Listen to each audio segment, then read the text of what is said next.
Es la página 96 en sus libros donde,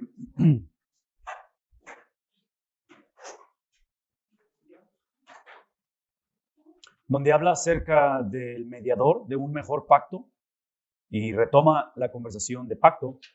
Y en ese artículo que incluye aquí el libro de texto, habla acerca de que el pacto es el medio por el cual el único Dios verdadero trata con su creación humana. El concepto de pacto, tratado o acuerdo es crucial en entender la revelación bíblica, la tensión entre la soberanía de Dios y el libre albedrío humano, y se ve claramente en el concepto del pacto. Y ahorita va a afirmar por qué. Porque algunos pactos se basan en el carácter, acción y propósitos de Dios. En otras palabras, algunos pactos no fueron diseñados para llevarse a cabo. Fueron diseñados simplemente para que Dios los lleve a cabo. Otros pactos van a requerir que haya participación del hombre. Entonces aquí está la lista. El pacto de la creación, el pacto del llamamiento de Abraham, el pacto con Abraham, la preservación y la promesa a Noé. Si ven las referencias bíblicas, son pactos que Dios hace consigo mismo hasta cierta manera. Entonces aquí es donde ves la soberanía de Dios, y esta palabra puede sonar negativa, pero la arbitrariedad de Dios. Simplemente Él decide hacer cosas. Y ahora observen que algunos pactos requieren o demandan una respuesta. Por fe, Adán debe obedecer a Dios. Por fe, Abraham debe dejar su familia. Por fe, Noé debe construir el arca. Por fe, Moisés saca a los israelitas, va a recibir dirección. Y por fe empieza a construir la vida religiosa y social, que es lo que estaba enfatizando de el discipulado a las naciones. Y este es algún punto importante, porque aquí ejemplifica lo que estoy diciendo. Este pacto con Moisés incluye, y si observan, es Deuteronomio 27 y 28, que implica que ya es un poco antes de entrar a la tierra prometida. Entonces, aquí es donde están las advertencias de obediencia y desobediencia. ¿Han leído estos pasajes? ¿Saben de qué estamos hablando o no? ¿Tienen una idea? Entonces, aquí es donde está el componente humano de obediencia o desobediencia. O sea, es parte donde entra la cuestión de responder, de una respuesta a ello. Esta misma tensión, la tensión de soberanía con libre albedrío, es la que encontramos en Jeremías, que acabamos de leer, donde se resuelve la tensión por remover el desempeño humano como un medio de obtener la aceptación de Dios. La ley de Dios llega a ser un deseo interno en vez o en lugar de un desempeño externo. Una vez más, la ley de Dios llega a ser un deseo interno en lugar de un desempeño externo. La meta de un pueblo piadoso y justo no cambia, pero la metodología cambia. Entonces, anteriormente hemos dicho simplemente que la diferencia que hace Cristo en la ley es que la ley no es abolida, la ley no cambia, es simplemente que Cristo es el cumplimiento de la ley. Entonces, cuando la ley es dada en el primer pacto, no es dada para ser llevada a cabo, es llevada para demostrar qué cosa. Que no podemos llevarla a cabo. Entonces, la ley es simplemente un señalamiento hacia una persona. Esa persona obviamente es ¿quién? Entonces, cuando Cristo es el cumplimiento y lleva a cabo la ley, lo cual es nuestra salvación, lo cual es el satisfacer las demandas de Dios, que eso es la ley, es satisfacer las demandas. Y cuando digo satisfacer, estoy hablando de que es lo que Dios requiere que el hombre haga o tenga para expresar su esencia. Porque el hombre fue creado para expresar su esencia, para decir, soy embajador, Pablo dice, ¿verdad? Somos embajadores en cadena. Entonces, ya cuando Cristo lleva esa función y hace la obra, vive su vida perfecta, satisface al Padre, al Cristo morar en nosotros, que es un privilegio, ¿cuál es la responsabilidad? De que ahora tenemos que vivir bajo los reglamentos de la ley. Entonces, los 10 mandamientos siguen siendo una realidad y somos responsables por ellos. Entonces, una vez más, en el hecho de este nuevo pacto, en lo cual la ley de Dios llega a ser un deseo interno en vez o en lugar de un desempeño externo, la meta de un pueblo piadoso y justo permanece la misma, pero la metodología cambia. La humanidad caída se probó inadecuada para reflejar la imagen de Dios. El problema no fue la ley, sino ¿qué cosa? nuestra inhabilidad de cumplir la ley, que es nuestro pecado, es nuestra condición. Entonces, el autor está usando el contraste de decir, ok, el mundo, el hombre se ve inadecuado por nuestra condición, Romanos 3, 9 al 18, y luego habla acerca de la actitud de pecaminosidad o la manera en que Romanos 7, Gálatas 3 lo describe inclusive eso. La misma tensión entre los pactos incondicionales y condicionales del Antiguo Testamento sigue en pie en el Nuevo Testamento. ¿Qué significa eso? Significa que la salvación es absolutamente ¿qué? Pero requiere ¿qué cosa? Arrepentimiento y requiere fe. Entonces, una vez más, cuando hablamos acerca de este concepto de incondicional y condicional, es cuando regreso a la conversación de relaciones. Relaciones en las cuales un amor que sentimos por nuestros padres, el amor que sentimos por Dios, es obvio que está contextualizado en una relación condicional. En este caso, la condición es arrepentimiento y aquí es el concepto de la fe, tanto inicial como continua. Al final dice, una vida piadosa llega a ser la evidencia de la salvación, no el medio para alcanzarla. ¿Sí está claro eso? ¿Está sencillo entenderse? Ok, perfecto. Esa voz me agrada. Capítulo número 9, entonces.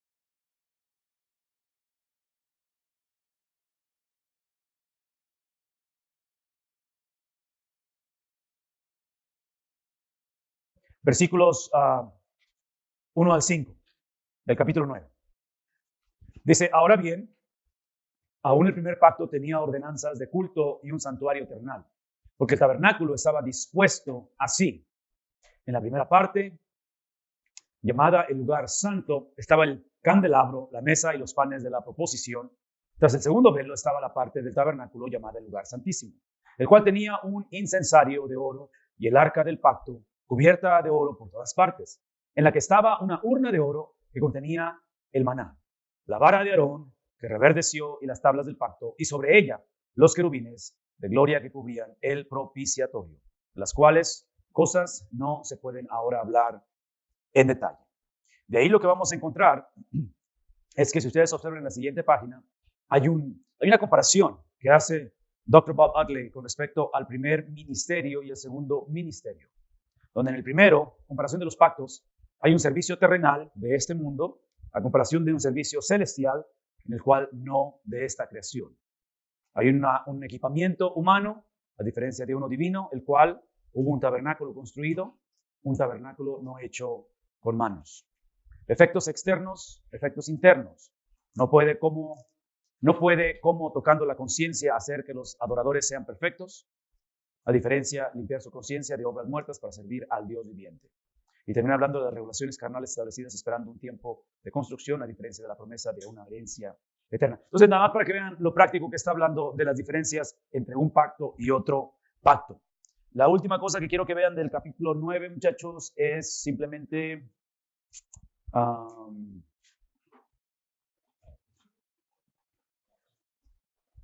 ¿dónde está? Aquí está. Ok. Nada más para contextualizarlo un poco, los versículos, estoy en la página 107, al final, versículos 15 al 22. Así que por eso es mediador de un nuevo pacto, para que interviniendo muerte para la remisión de las transgresiones que había bajo el primer pacto, los llamados reciban la promesa de la herencia eterna. Porque donde hay testamento, es necesario que intervenga muerte del testador.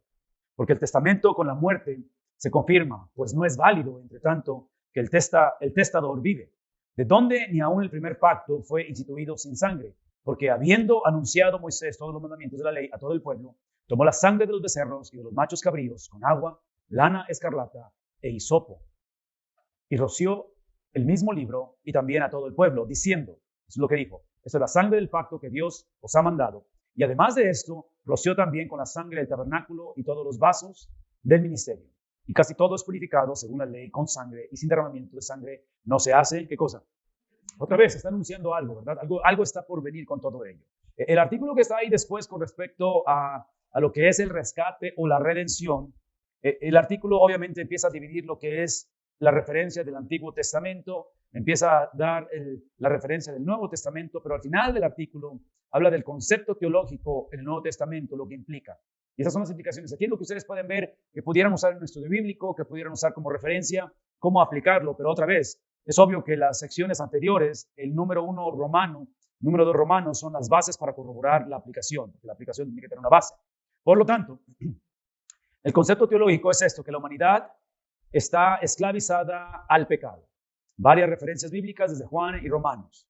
Eso implica que la esclavitud al pecado de la humanidad ha sido revelada a través de ¿qué cosa? A través del diagnóstico. Dijimos eso, ¿verdad? Que la ley es un diagnóstico. Y en este caso hace una comparación con el Sermón del Monte narrado en Mateo 5 al 7. Y la conclusión es que las obras humanas han llegado a ser ¿qué cosa? Es una sentencia de muerte simplemente. Es de que aun cuando la ley no es la solución, trágicamente la ley nos revela que estamos muertos. Pero no es la solución, la ley. Hasta que se aparece el cumplidor de la ley. Por lo tanto, Jesús, el cual es inocente, sin pecado, ha venido y ha muerto en nuestro lugar. Hemos sido comprados para que podamos servir a Dios, o en este caso, ejercer la ley. Y dice aquí, por lo tanto, Jehová y Jesús, ambos son parientes cercanos, quienes actúan a nuestro favor, usando la analogía de la familia. Redención no fue un precio pagado a Satanás. No sé si alguna vez han pensado en eso. Pero el rescate no es pagado a Satanás, sino la reconciliación de la palabra de Dios y la justicia de Dios con el amor de Dios y la provisión completa de Cristo es que en la cruz la paz fue restaurada. La rebelión humana fue perdonada. La imagen de Dios en la humanidad es ahora, una vez más, perfectamente funcional en compañerismo íntimo. Una vez más, eso es importante. En la cruz hemos obtenido ¿qué cosa? Paz. Porque nuestra rebelión ha sido perdonada y la imagen de Dios es restaurada en nosotros. Y eso implica que tenemos un compañerismo, una relación íntima con Dios. Hay todavía un aspecto futuro de la redención, obviamente, que involucra nuestros cuerpos resucitados, íntima, física, con el trino Dios. Toqué un poquito el tema eso en la mañana, ¿verdad? En cuestión de lo que yo considero que hay una limitación de compañerismo para los que han muerto y están ante la presencia de Dios, pero un día viene la culminación de ello, ese aspecto futuro de la redención. Todo esto viene del artículo, una vez más, con respecto al rescate, porque es lo que estamos encontrando en el versículo 15 al versículo 22 con respecto a este rescate. ¿Comentarios? ¿Preguntas? Para avanzar al capítulo número 10. En el capítulo número 10, lo que vamos a ver, bueno, el capítulo número 10, lo que va a requerir es que leamos. Pero mi voz, como ya la escuchan, anda un poco mal, así que necesito un voluntario. Lea por favor del 1 al 10, voz alta.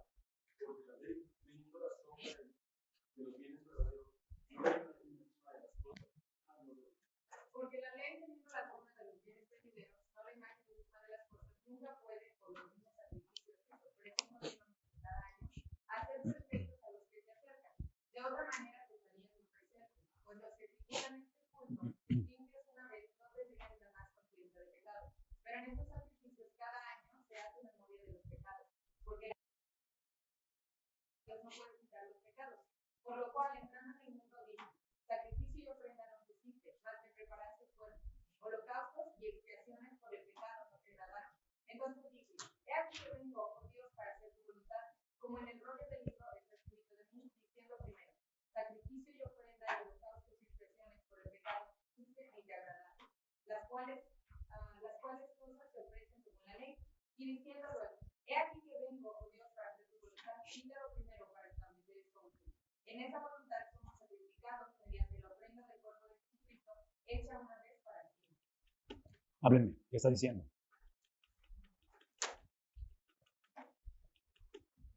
Pues que los sacrificios que iban a quitarlo primero para establecer lo último. O sea que el sacrificio de los toros y de los borregos y de todos los que ofrecían tenía que ser siempre continuo, y tenía que estar repitiendo porque no era suficiente para quitar el pecado de la conciencia de la persona por completo. Entonces, por eso es que algunas dicen establece lo último. ¿Por qué? Porque con el sacrificio de Cristo pues es suficiente, entonces nada más tiene que ser una sola vez. Es final en ese aspecto. Ahí en el versículo 1 es donde encontramos esa ofrenda continua cada año. Hacer perfectos a los que se acercan. Dice, porque la ley teniendo la sombra de los bienes venideros. La ley tiene la sombra de los bienes venideros. ¿Qué está diciendo?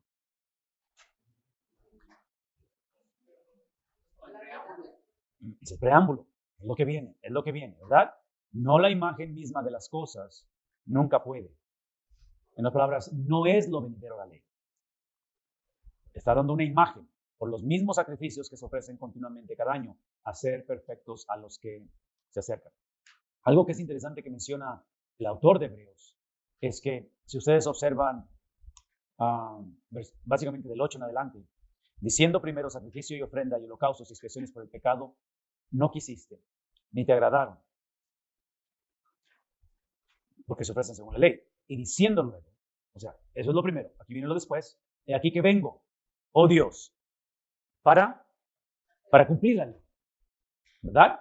Vengo a cumplir la ley, vengo a hacer la plenitud de ella. Quítalo primero para entonces establecer esto último. En esa voluntad, observen esto, en esa voluntad de venir, en esa voluntad de quitar lo primero para hacer lo segundo, en esa voluntad somos santificados mediante la ofrenda. No de los toros, no de los machos cabríos, pero la ofrenda ¿de qué? De su mismo cuerpo, de Jesucristo, hecha una vez y para siempre. Entonces, una vez más, hagan el esfuerzo de procesar esto a través de los lentes de la audiencia, del escritor, del mundo de esta gente. Una de las cosas que a veces se nos olvida, la implicación de este sacrificio, que es una vez y para siempre, y aquí es donde tratan de hacer la conexión en la aplicación y qué es lo que significa abrazar esta segunda ley, privilegios, responsabilidades, es que si el sacrificio de Cristo es final, no hay más que hacer, eso no significa que nosotros estamos libres de sacrificar. Porque el bautismo, y usamos el bautismo como analogía, el bautismo por inmersión, el bautismo del creyente, le llamamos. El bautismo por inmersión es unirnos a Cristo ¿en qué? En su muerte. Entonces, lo que aparenta aquí es de que, como sabemos que la salida del agua es una imagen de algo que viene más adelante en nuestra vida, que es la resurrección entre los muertos, la cosa es que ese es un anunciamiento para nosotros, pero para Cristo ya es una realidad. Porque Él es el primogénito entre muchos, ¿verdad? Entonces la imagen del primogénito que resucita de entre los muertos y que a través de su muerte nos permite unirnos a Él, pero esa unión que es la transferencia de los 33 años sobre la tierra en nosotros, implica que, así como en el bautismo, somos unidos a Él también en su muerte. Entonces, no podemos nada más decir, ok, la unión de Cristo, la unión con Cristo, el acceso al Padre, es que esos 33 años son depositados en mí, imputación se dice, ¿sí? Esa transferencia legal es en mí y simplemente decimos, ok, entonces la mente, el sentir, la vida, la perspectiva, las acciones, los pensamientos de Cristo están en mí, lo cual es cierto, pero ¿qué es lo que implica ello? Esto implica que como Cristo es el cumplimiento de la ley, no es la abolición de la ley, entonces el prototipo o esto que se practicó por mucho tiempo, que eventualmente iba a ser cumplido en Cristo, todo aquel que se une a Cristo a través del bautismo como ejemplo, se une en su muerte ahora para eventualmente unirse en su... Entonces, esa es la implicación. Regresen conmigo a la imagen de ese aposento alto, donde él dice, este es el simbolismo que eventualmente en unas horas se va a hacer una realidad, no va a ser simbolismo de un nuevo pacto. Entonces, la experiencia de ver al Cordero Santo de Dios, el ser crucificado, el ser el sacrificio supremo, implica que los adoradores, que somos nosotros, en la práctica de esta generación, es que en su adoración ellos venían al altar, sacrificaban y regresaban a sus vidas cotidianas. Y cuando era el tiempo del sacrificio, regresaban, sacrificaban y se iban. Pero es obvio que era una práctica constante, porque es el pacto antiguo. En el pacto nuevo, como es el cumplimiento de la ley y morar en Cristo es ejercer la ley, entonces la ley nunca pierde su validez, hay que seguirla ejerciendo.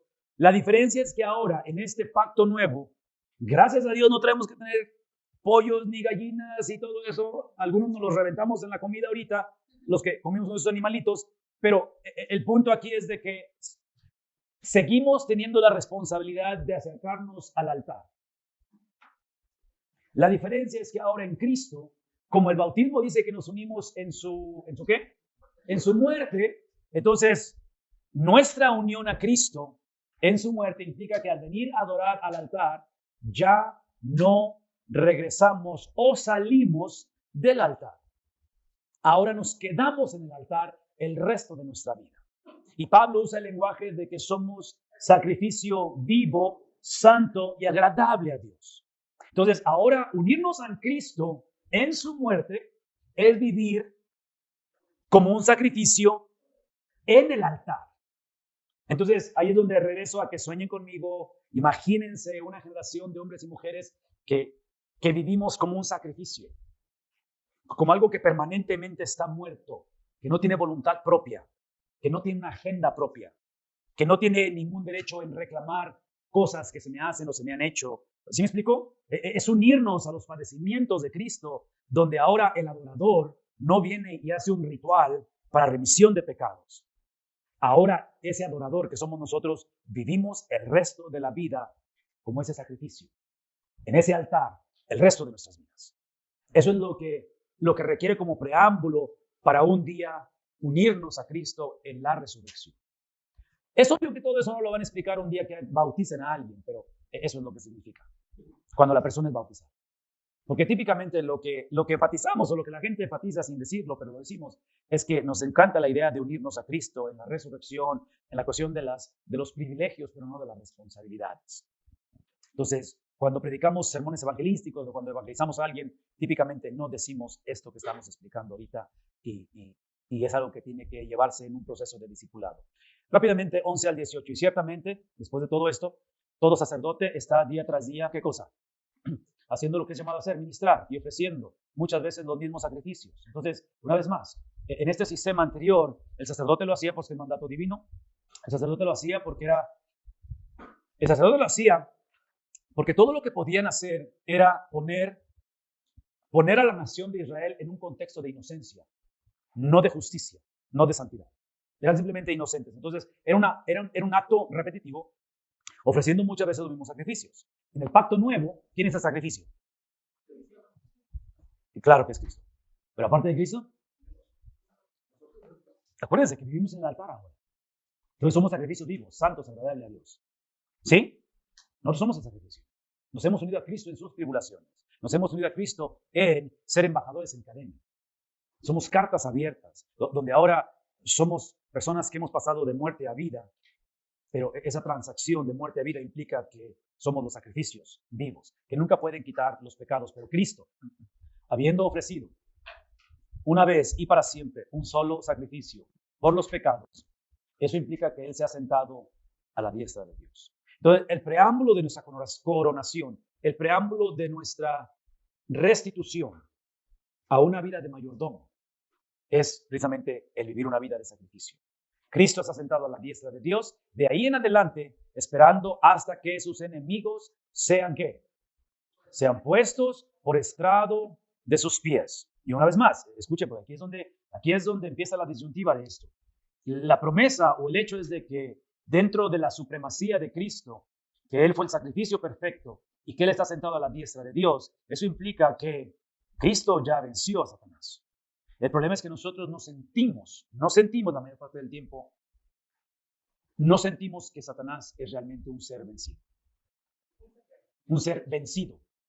Típicamente sentimos que es como la abeja, pero trae como 2 aguijones. 3 o 4, no sé. Y ya nos cansamos porque duele y pica. Entonces, cometemos el error de que muchas veces lo que queremos como Dios es evitar la abeja, en lugar de elaborar o de crecer en nuestra relación con Él. Por lo tanto, Él dice, esperando hasta que sus enemigos sean puestos por estrado de sus pies, porque con una sola ofrenda hizo perfectos para siempre, ¿a quién? A los que Él apartó, a los santificados. Con una sola ofrenda hizo perfectos para siempre. Y una vez más, la palabra perfecto no implica ausencia de pecado.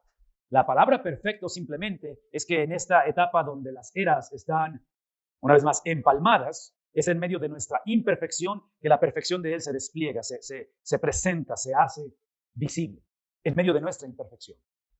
Y nos atestigua lo mismo el Espíritu Santo, que dijimos que es el segundo Jesús, porque después de haber dicho, este es el pacto que haré con ellos, después de aquellos días, están otra vez regresando a Jeremías, dice el Señor, ese es el pacto. ¿Qué es el pacto? Que voy a poner mis leyes en su corazón y en sus mentes lo voy a... Entonces, si regresan una vez más a Pablo en Romanos, él habla acerca de la renovación de vuestro entendimiento. Entonces, él habla de no conformarnos al pacto antiguo, a lo antiguo, sino que ahora haya una renovación de nuestro entendimiento. ¿Y qué más dice Pablo? Esa renovación, ¿qué implica?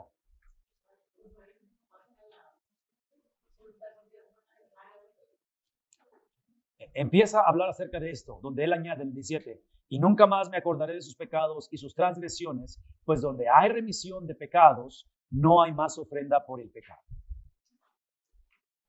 Entonces, una vez más, lo que quisiera que nos lleváramos de este capítulo, de esta sección del capítulo, es entender que no solamente el sacrificio de Cristo es final, completo, total, no simplemente que nos da acceso al Padre, pero el acceso al Padre es en el contexto de que imitamos a Cristo en el sacrificio. Imitamos a Cristo en una vida de adoración sacrificial.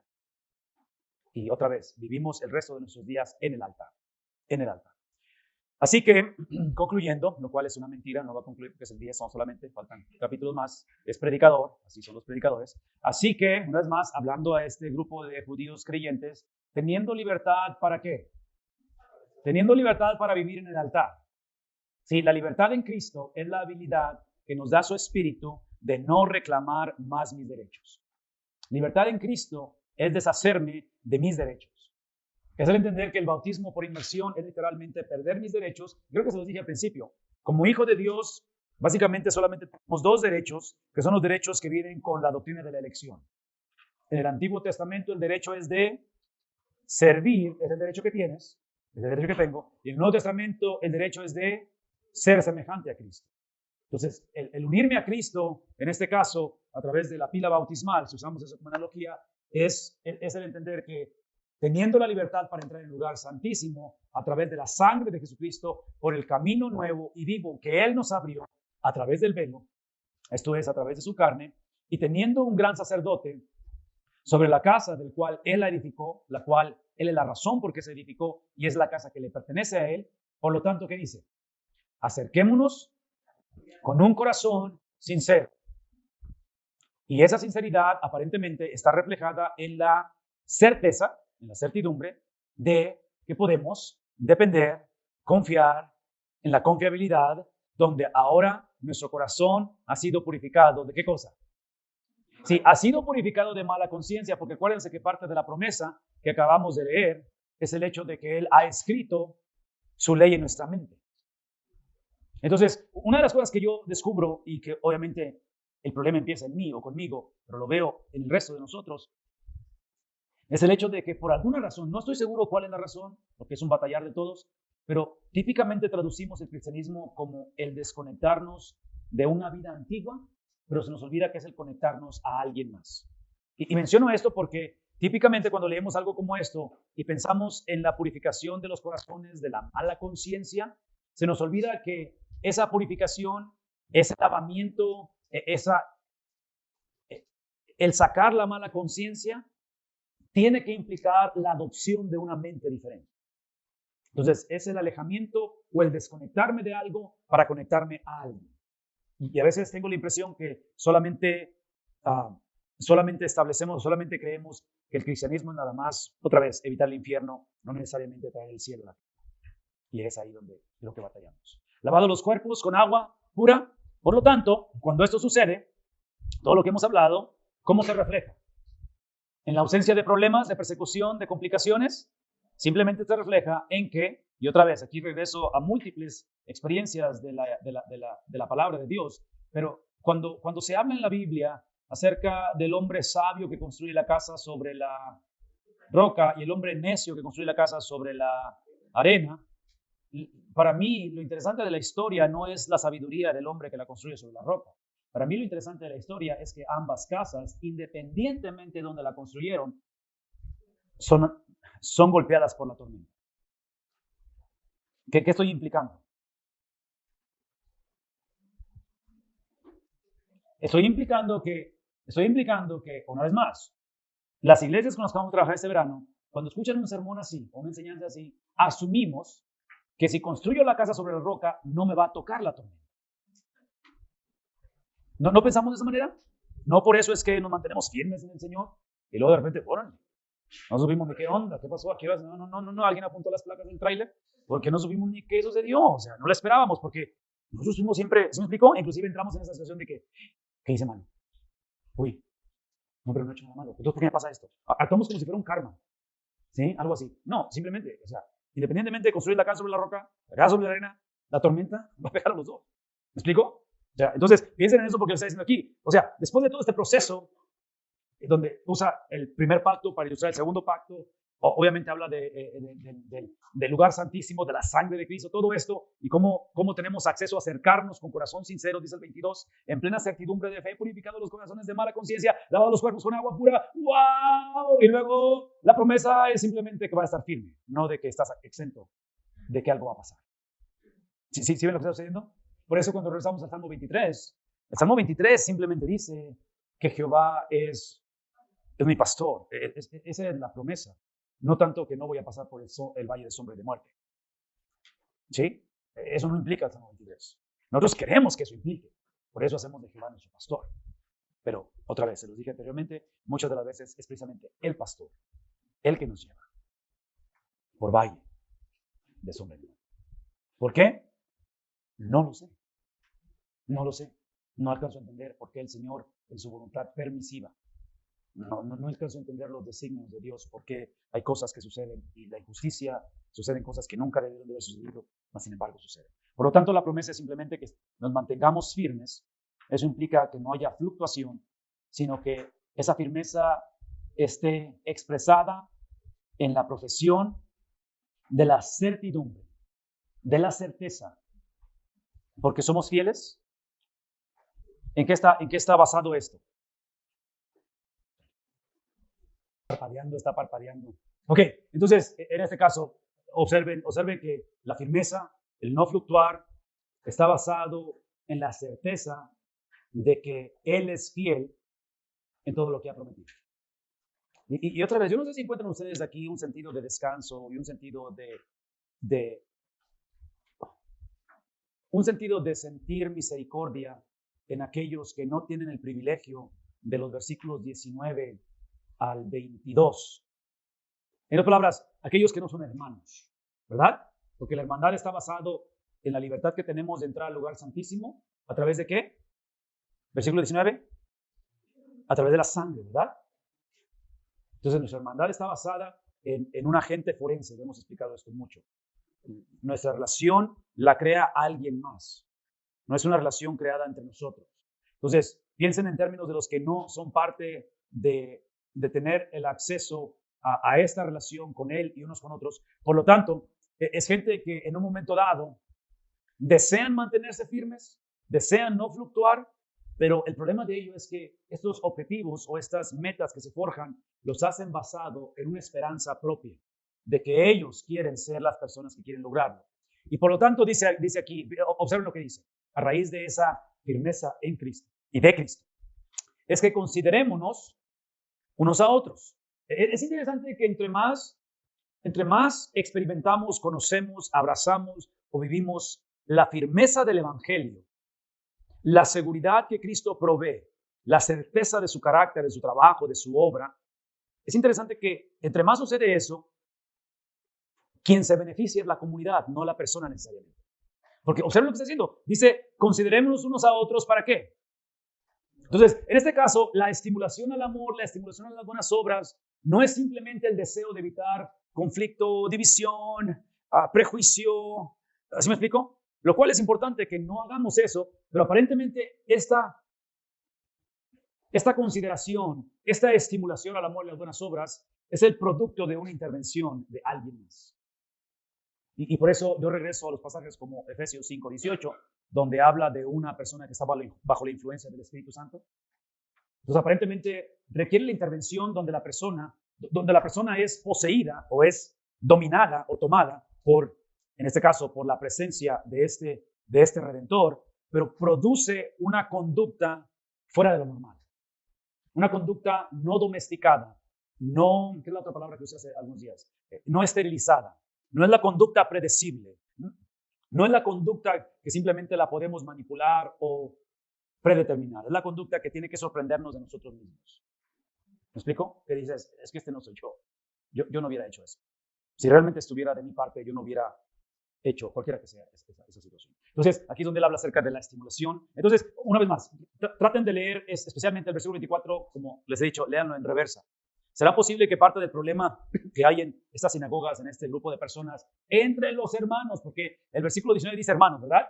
Esa palabrita tiene que meternos en problemas. Porque aparentemente entre los hermanos no había buenas obras y no había amor.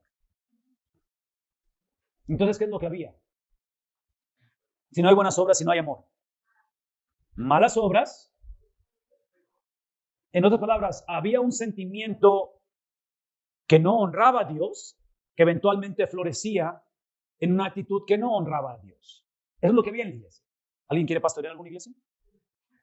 Eso es lo que estoy diciendo. La iglesia está llena de personas con actitudes que son el reflejo de su esencia, de lo que hay en el corazón. Entonces, en este caso está diciendo el escritor, después de todo esto que hemos hablado, y especialmente el énfasis para mí es el 23, el énfasis de recordar que la prueba o la bendición o lo que trae como resultado, versículos 19 al 22, es que nos mantenemos firmes, que dejamos de ser personas fluctuantes, de que ahora la profesión de nuestra esperanza es porque Él es fiel y su fidelidad, la fidelidad de Cristo, no la mía, la fidelidad de Cristo es la que produce que considere a otros para estimularlos al amor y las buenas obras. Entonces, típicamente como líderes, como pastores, queremos el versículo 24, pero no estamos dispuestos a vivir el 23.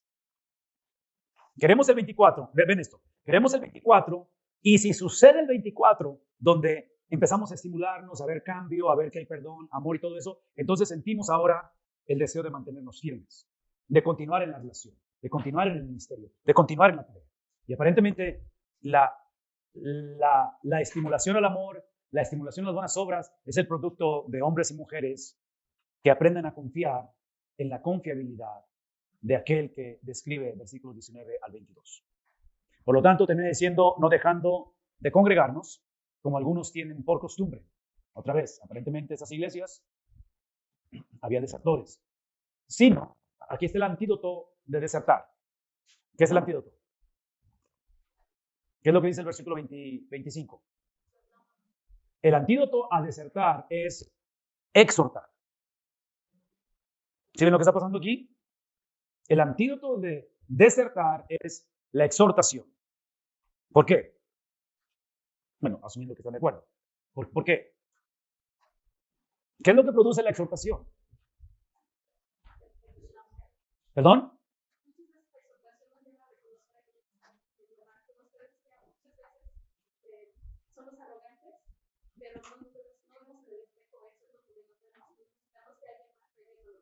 Exacto.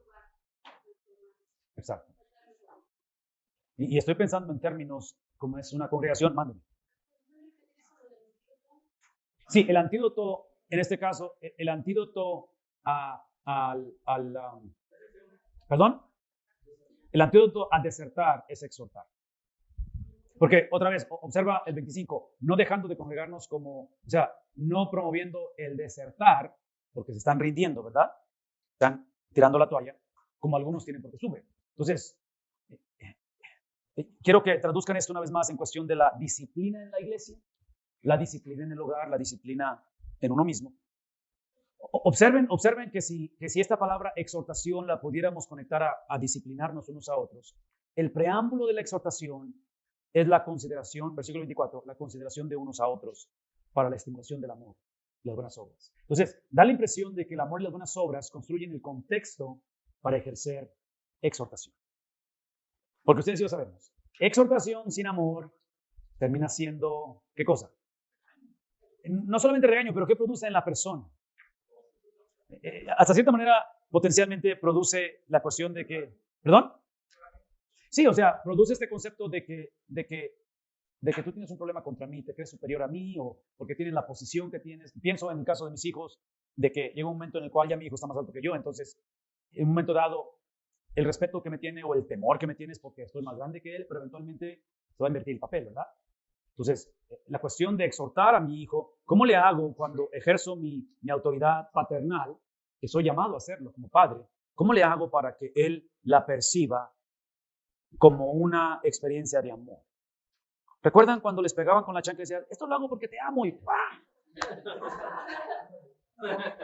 Es así como que no me ames tanto, no me ames tanto. Pero aparentemente el preámbulo de la exhortación es el amor. Porque otra vez, exhortación sin amor es el tipo de actitud que va a crear rebeldía. Va a crear una rebeldía en la persona. Pero si damos amor sin exhortación, ¿qué es lo que crea? El condescender nada más. El simplemente como pastor no quiero que nadie se me enoje y aparte son los queridos, man. ¿Cómo crees que les voy a decir algo si son fieles en sus diezmos? ¿Me explico? O sea, empezamos a tratar de complacer a la gente, de entender que mi llamado es que nadie esté enojado. Entonces, ese balance lo encontramos una vez más en el contexto donde la consideración de estimulación entre unos con otros tiene que ser en el amor, tiene que ser en las buenas obras, y eso eventualmente es lo que alguien, en el contexto de amor y de buenas obras, alguien tiene que liderar, alguien tiene que exhortar, alguien tiene que hablar.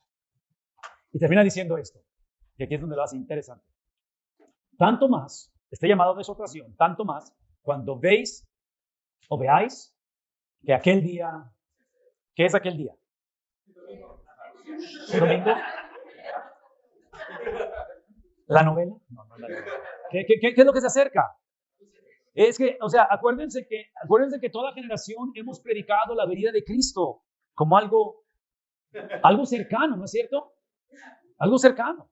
Entonces, es obvio que el contexto de esto es exactamente lo mismo. Están anticipando la venida de Cristo como algo pronto entre ellos. Sí, definitivamente. Ok, hay una sección más que quiero que leamos, si no me equivoco.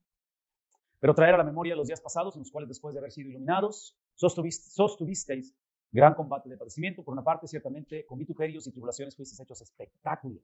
Y por otra, llegaste a ser compañeros de los que estaban en una situación semejante. Porque los presos también os compadecisteis, y el despojo de vuestros bienes sufristeis con gozo, sabiendo que tenéis en vosotros una mejor y perdurable herencia en los cielos. En otras palabras, está explicando la razón por qué el padecimiento comparado con la herencia, con lo que viene por delante. No perdáis, pues, ¿por qué? Porque lo estaban perdiendo. No perdáis, ¿qué cosa? Estaban rindiendo. No perdamos la confianza, que tienen grande galardón. Porque os es necesaria la paciencia para que habiendo hecho, ¿qué cosa? ¿Qué es la voluntad de Dios? ¿Qué es la voluntad de Dios? Ok. ¿Quién es la voluntad de Dios? Son 33 años sobre la faz de la tierra. Esa es la voluntad de Dios. No hay misterio, ¿verdad? No hay misterio. No hay misterio en eso. La voluntad de Dios es una persona, es un estilo de vida, son las verdades que Él dijo acerca de su persona. Esa es la voluntad de Dios. Entonces, dice Él, no pierdan, porque la están perdiendo, la confianza que tienen, que han puesto en el grande galardón. Porque os es necesaria la paciencia para que habiendo ejercido los 33 años de Cristo en ustedes, es sola y exclusivamente entonces que van a obtener, ¿qué cosa? ¿Y qué es la promesa? Es la persona de Cristo. Una vez más, la belleza de orar, cuando presentamos nuestras peticiones, cuando nos acercamos al trono de gracia, lo hermoso no es lo que Dios responde a nuestra oración. Lo hermoso es que tenemos acceso a Él. Eso es el galardón, la promesa. Porque aún un poquito, y el que ha de venir vendrá y no tardará. Por 2000 años se ha dicho eso, ¿verdad? Pero ¿qué hacemos mientras? ¿Qué hacemos mientras ese poquito se hace un muchito? Que el justo vive por medio y a través de, ¿qué cosa? ¿Qué es la fe? Todo eso es lo que implica que unirnos a Cristo es la transferencia de su vida en nosotros. Por lo tanto, lo que Él transfiere en nosotros, escuchen esto, lo que implica de la transferencia de Cristo en nosotros es que Él transfiere la fe de Él. La fe que Él tuvo habita en nosotros. Entonces, de la manera en que Él creyó, es de la manera en que podemos nosotros creer. Por lo tanto, Él simplemente está diciendo que la justicia que obtenemos, que es una justicia ¿de quién? ¿Propia? Los reformadores nos dicen que es una justicia forense. El que obtiene esa justicia forense y la recibe, es aquel que vive a través de una fe forense. Entonces, aparentemente en nuestra vida realmente somos simplemente receptores de la justicia y somos receptores de la fe.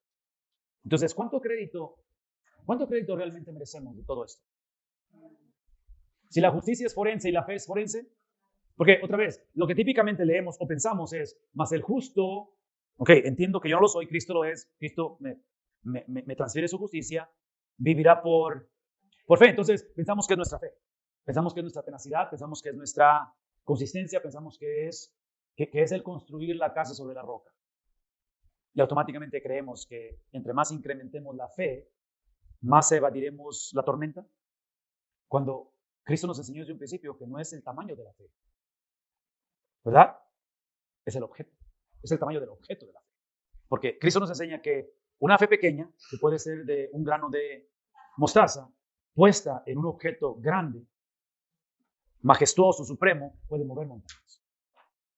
Pero Cristo también nos enseña que la generación a la que está hablando puede ser una fe grandísima en un objeto pequeñito, pequeñito, pequeñito, que en este caso es en uno mismo, de que yo confío en mí mismo, de que yo he pasado otros problemas y seguro que vamos a poder pasar estos. No, es simplemente entender que ambas son experiencias forenses. Y si retrocediere, no agradará a mi alma. En otras palabras, si en lugar de tener una justicia forense, ¿qué otra justicia es la opción? Justicia forense o justicia propia, ¿verdad? Y si no es la fe forense, es la fe propia. Entonces, si eso llegara a suceder, no agradará a mi alma. Y en el caso de no agradar el alma de Cristo, es literalmente enlutar el alma de Cristo. Sí, o sea, traer luto a Él. Exponer o crear, y no sé si esa palabra pueda resonar con ustedes, pero ¿han conocido o han visto una persona que está en luto? Decimos que está inconsolable, así decimos, que no hay absolutamente que la consuele a esa persona. Es lo que estamos creando en el corazón de Cristo al traer ese desagrado. Pero nosotros no somos de los que retroceden para perdición, sino de los que tienen una fe forense para preservación del alma. Eso es lo que produce la certeza, la certidumbre de nuestra salvación. Ok. Necesito moverme al capítulo 11 y aquí es donde entramos en la introducción de este capítulo. Y este capítulo 11 simplemente habla de cómo es una serie de ejemplos del Antiguo Testamento de aquellos quienes fueron fieles en situaciones difíciles. ¿Sí? Una vez más, ejemplos de aquellos que fueron fieles en situaciones difíciles. Esos ejemplos, la razón que están aquí, es porque el autor lo está usando para que anime a los lectores originales y a los creyentes de todas las edades a hacer ¿qué? Permanecer fieles, sin importar lo que las circunstancias físicas pudieran traerles. En el 10:32 yo quería leer eso desde hace rato. Es lo que hablamos ahorita. Es donde habla acerca de las situaciones que vivieron. Es todo lo que acabamos de leer realmente. Pero si volvemos a retomar esto, pero traer a la memoria los días pasados en los cuales después de haber sido iluminados, sostuviste gran combate de padecimientos. En otras palabras, lo que estamos por leer, la fidelidad de estos grandes hombres y mujeres de la fe, del capítulo 11, la ejercieron en lo que está diciendo en el versículo 32 en adelante. En momentos de gran combate de padecimiento, por una parte ciertamente está entrando en la especificación, vituperios y tribulaciones fuisteis hechos espectáculo, por otra, llegaste a ser compañeros de los que estaban en una situación semejante, porque de los presos también os compadecisteis y el despojo de vuestros bienes sufristeis con gozo, sabiendo que tenéis en vosotros una mejor y perdurable herencia. Entonces, aparentemente lo que está diciendo este capítulo 11, o lo que nos va a enseñar es que la fidelidad de este salón de la fama, o salón de la fe, no sé cómo se dice, pero ese salón donde describe a todas estas personas, es de que, como hemos explicado que el construir la casa sobre la roca no significa evadir la tormenta. La tormenta viene siendo versículos 32 al 33, ¿sí? No, al 34.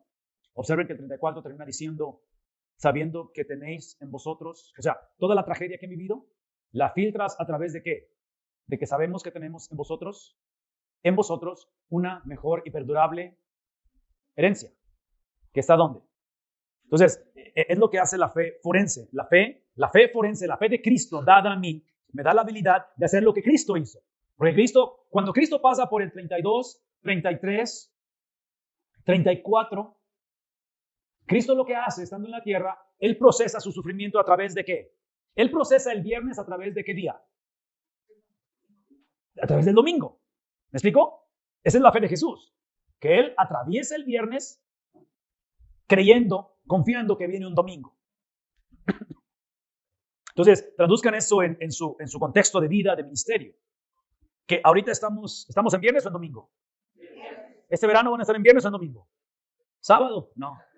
Van a quererse mover hasta el domingo, pero no, la realidad es que estamos viviendo, ejerciendo, laborando en un contexto donde hay un ser poderoso, que es el príncipe del aire, que reina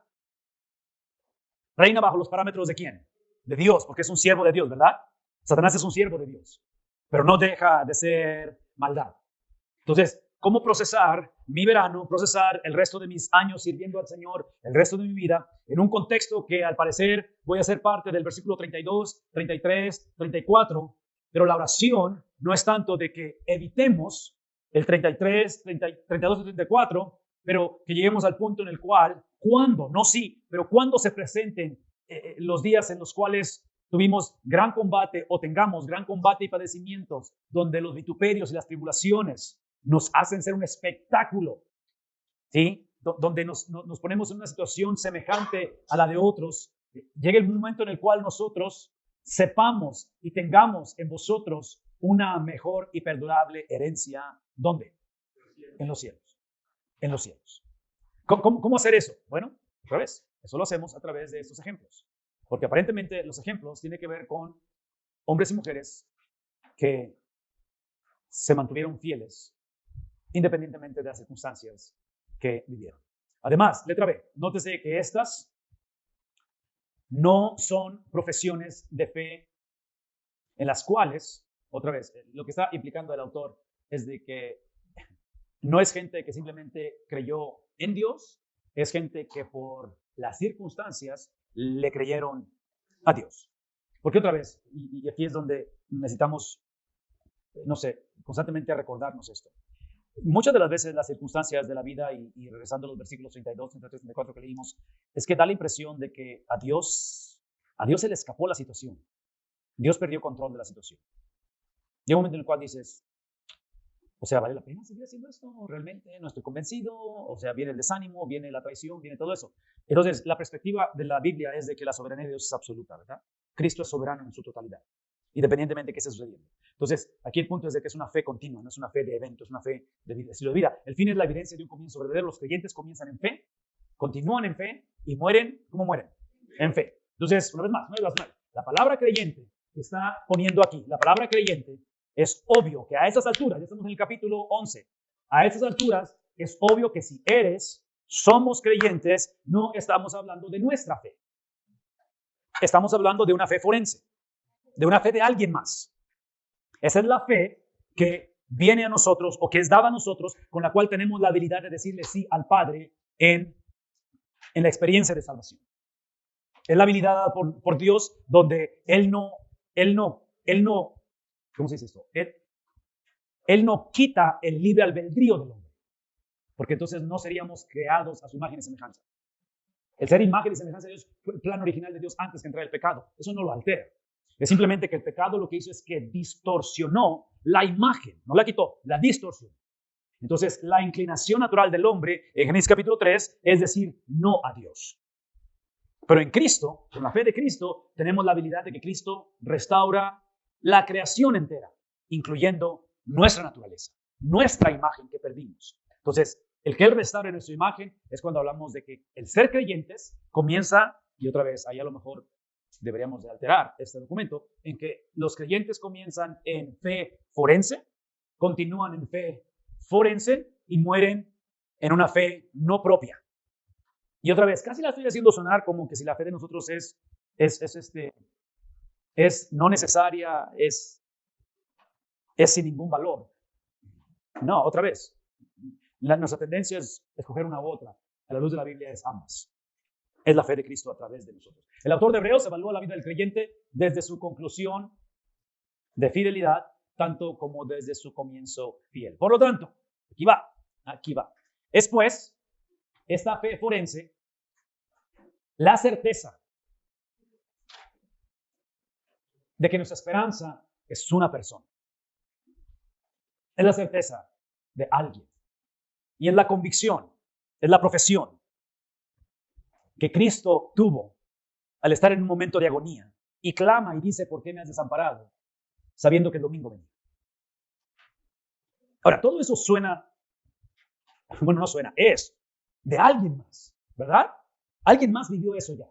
Entonces, el ser salvo es que todo eso es puesto en mí. De tal manera que cuando esto es necesario ejercerse, está en nosotros, habita en nosotros esto. Por lo tanto dice, porque por ella, por todo esto, es que alcanzaron un buen testimonio los antiguos. Es por esta fe forense que entendemos haber sido constituido el universo por la palabra de Dios, de modo que lo que se ve fue hecho de lo que no, hablando de la supremacía, ¿verdad? Esa fe forense fue la que Abel ofreció a Dios más excelente sacrificio, por la cual alcanzó testimonio de que era una persona justa. ¿Qué tipo de justicia? Justicia forense, no propia. Dado que Dios, dando Dios testimonio de sus ofrendas y muerto aún hablando. Habla por él. Es por la fe forense que Enoc, ¿qué le pasa a Enoc? Traspuesto para no ver muerte, ¿verdad? Y no fallado porque lo traspuso Dios. Antes que fuese traspuesto, tuvo testimonio de haber agradado a Dios. Lo agradó por la fe que había en él, que es una fe de alguien más.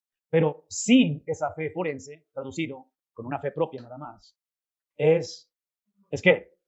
Es imposible agradar a Dios, porque es necesario que el que se acerca a Dios crea que lo hay y que es galardonador de los que le buscan. Una vez más, por la fe de alguien más en Noé, cuando fue advertido por Dios acerca de cosas que aún no se veían, con temor preparó el arca en que su casa se salvase, y por esa fe no propia es que el mundo es condenado y fue hecho heredero de la justicia que viene de alguien más. Forense. Por la fe de alguien más es que Abraham, siendo llamado, ¿qué hizo Abraham? Y otra vez, este es el ejemplo supremo que he estado hablando toda la semana, porque ¿recuerdan quién caminó en medio del sacrificio? Fue Dios, o sea, es alguien más, ¿no es cierto? Es alguien más, siempre es alguien más.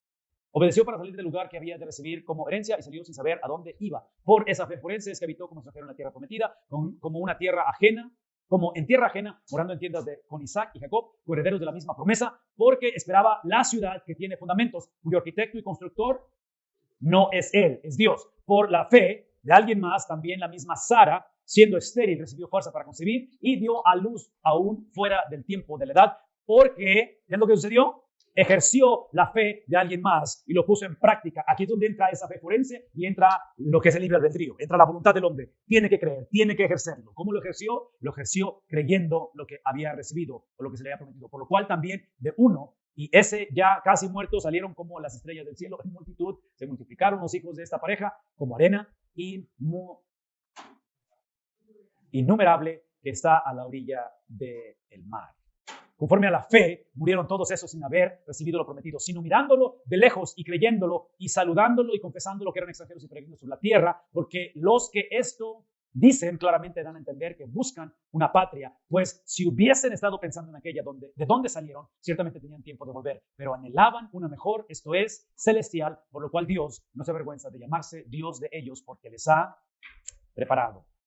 Es por la fe de alguien más que Abraham, cuando fue probado, ¿qué es lo que hizo? Una vez más, fe forense, fe de alguien más, se casa, se fusiona con la voluntad del hombre. ¿Ven cómo el hombre no pierde su habilidad de decidir, aun cuando la soberanía de Dios interviene? Porque Abraham, ¿qué es lo que hizo? ¿Qué es lo que hace Abraham en ejercer su voluntad? Él tiene que ofrecer. En otras palabras, Dios no ofreció a Isaac. ¿Quién ofreció a Isaac? La voluntad de Abraham. Entonces, quitémonos esta mentalidad de que cuando pensamos en la soberanía de Dios es quitar al hombre su capacidad de decidir. No, la soberanía de Dios lo que hace es que le da la habilidad al hombre de decidir a favor de Dios. Si la fe forense no obra en la vida de Abraham, Abraham no puede sacrificar a Isaac. ¿Sí captamos eso? Entonces, el sacrificio de Isaac es necesario no para probar que Abraham es bueno, es para probar que Dios ha intervenido y que esa intervención produce que Abraham actúe. Entonces, eso es extremadamente importante porque si no tenemos cuidado, leemos algo como esto y pensamos, No, es que Abraham realmente, o sea, por eso es el padre de la fe. Y otra vez, sí lo es, pero lo es porque una fe forense actúa a través de él. ¿Sí estamos de acuerdo en eso o no? ¿Tienen cara de que sí o no?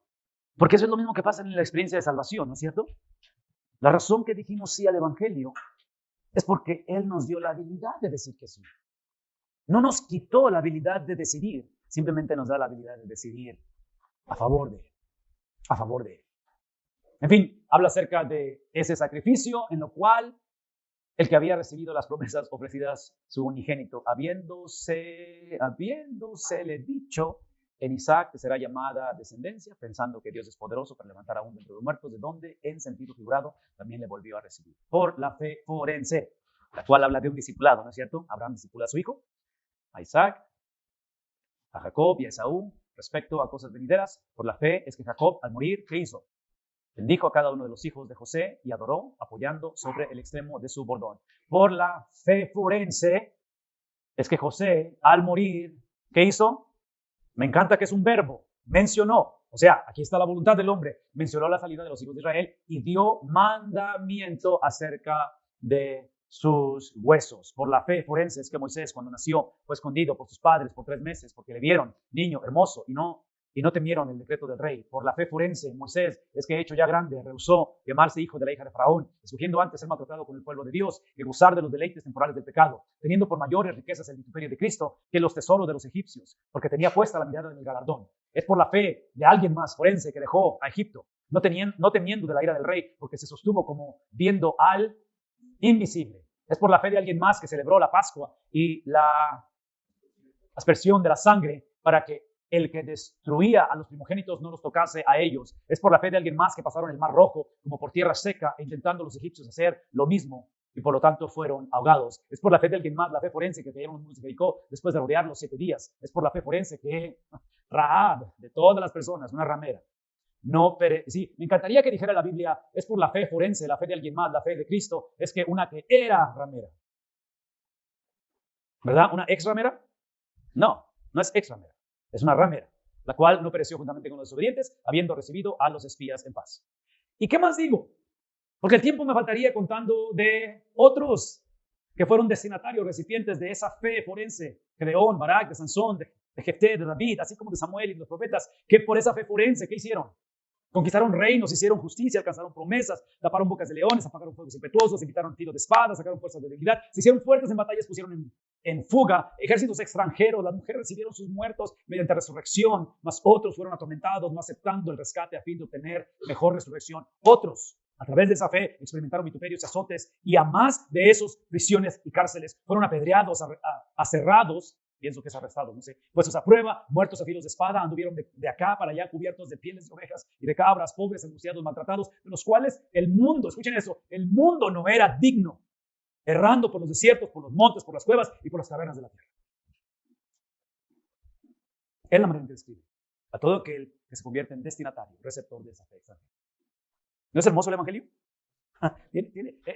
Está cerrando, en inglés dicen mic drop, cuando tiras el micrófono. ¿Saben de qué estoy hablando? Es lo que está haciendo.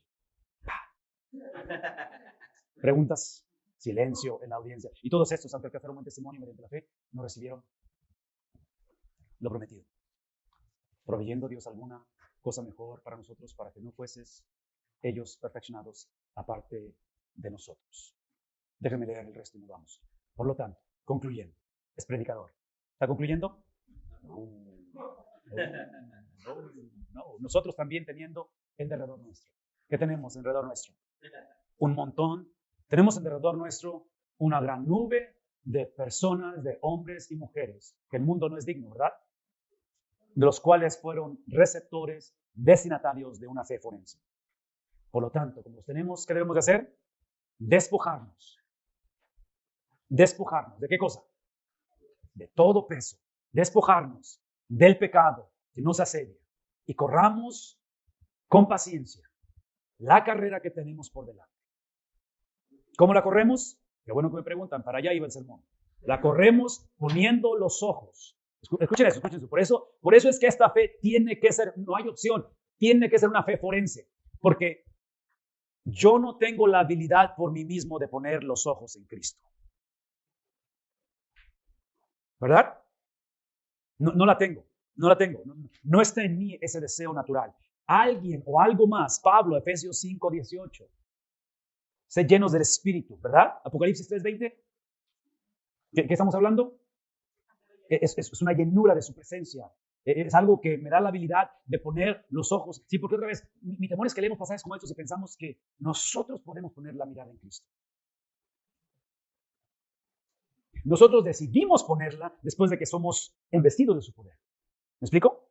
Entonces hay una decisión humana, pero es una decisión movida, guiada por Apocalipsis 3:20, donde ponemos los ojos en Cristo, el cual, Cristo, ¿quién es Cristo? Es el autor y es el, ¿de qué cosa? De la fe que creó todo esto. ¿Sí? ¿Ven cómo está dando vuelta la conversación? Regresa hasta, y en todo este proceso no nos incluyó a nosotros. Y otra vez, yo sé que probablemente no es un mensaje popular porque la gente quiere ser incluida en todo, sobre todo en la parte buena de la película, pero el cual, por el gozo puesto delante de él mismo, ¿qué es lo que hace? Sí, el gozo puesto delante de él mismo es que Cristo sufre la cruz creyéndole al Padre que el domingo venía. Porque si alguien sabía la ley de Cristo, ¿no es cierto? O sea, Cristo sabía que sus padecimientos eran necesarios como preámbulo para el domingo. Entonces, el viernes para Cristo es la prueba donde no es suficiente que él crea en su Padre, pero él tiene que creerle al Padre. Al Padre. Entonces, por eso dice Hebreos, el cual, por el gozo puesto delante de él, no el sufrimiento, el gozo. El sufrimiento es lo que lo va a perfeccionar, ¿verdad? Lo va a madurar, es lo que hemos dicho anteriormente. Lo va a madurar, es entonces su experiencia de la cruz tiene propósito, tiene razón de ser, menospreciando el oprobio. Y es entonces, observen la belleza de esto, es entonces y solamente entonces que Él se sienta a la diestra del trono de Dios. No hay manera de sentarse a la diestra del trono de Dios a menos que tengamos la habilidad sobrenatural de poner nuestros ojos en Jesús. No hay manera de sentarse a la diestra del trono de Dios a menos, si quieren regresar un poquito antes, a menos de que reconozcamos la gran nube de testigos, de receptores que experimentaron la fe forense. No hay manera de experimentar la diestra del trono de Dios a menos que nos despojemos de todo peso, a menos de que despojemos de todo ¿qué?